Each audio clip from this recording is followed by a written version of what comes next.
pupunta tayo ngayon sa Jinsan para magbili ng seedlings ng durian, yung musang variety. Mas maganda daw yun kung ikumpara mo sa ibang variety na mga durian. And isahin na lang natin while pupunta tayo ng Jinsan, bibili na lang tayo ng feeds para sa mga manok para isahan na lang. So at the same time, makamura pa tayo ng panggas natin. So tara na, samahan niyo ako. It's nights like these that only prove, and this is when the moments turn to memories. So guys, bili tayo ng feeds para sa mga manok natin.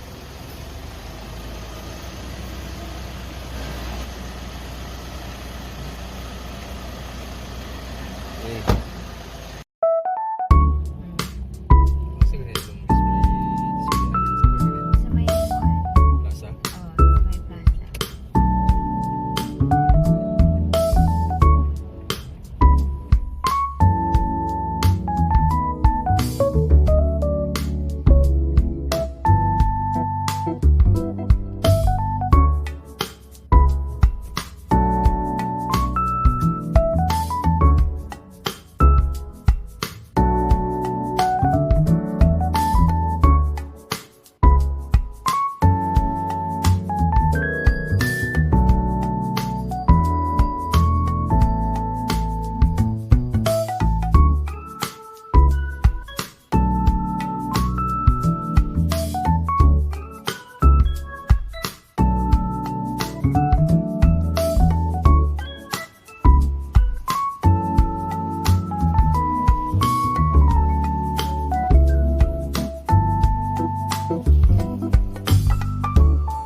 sa may plaza.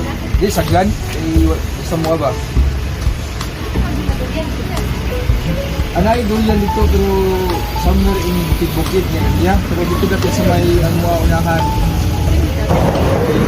Pero ang soy na lang, kahit sa soy, isa ba? Isa ba sarap? Iya, kahit sa soy mo na. Doon mo na.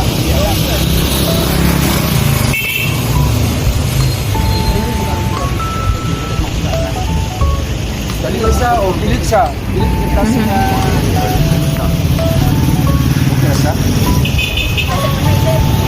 Oh, gusto niya sa magpunduha? Gusto niya magpunduha? Ang pagtanong man na siya, kuha na siya no? Bangagan ng damay. Kuha siya no?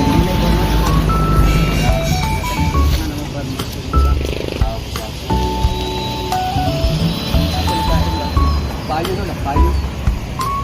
Salamat ha. Guys, nakabili na tayo ng dalawang seedlings ng musang. So, try natin ito doon sa area natin. Kasi yung area natin medyo malit lang guys. May mga puno na naniyog. So, try natin ang dalawa. And sana maganda yung resulta. So, yun.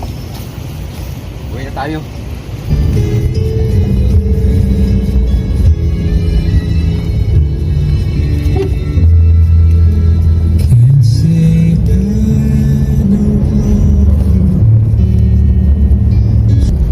Guys, sa Glan medyo makulimlim ang panahon, parang may bagyo yata, and approximately 1 hour yung biyahe natin.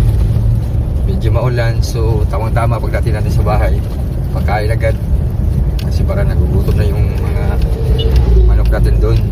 Tapos yung dalawang seedlings na nabili namin kanina, baka bukas or Saturday namin itanim, or ako ang magtanim.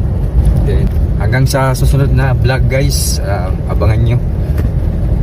Sana suportahan nyo yung vlog ko, kahit na pakunti-kunti lang o yung mga ilang minuto lang yung mga post namin. at least may educational yung kuha namin ba, yung iba-vlog. So yung mga bakante doon, mga bakante dyan ng mga katropa, may bakat medyo malaki yung oras nila na off duty sila, so pwede nilang ma-maximize yung time. Yun din yung ginagawa ko, kaya hindi na sayang yung during sa off duty ko. So yun lang, next time ulit. It's nights like these that only prove, and this is when the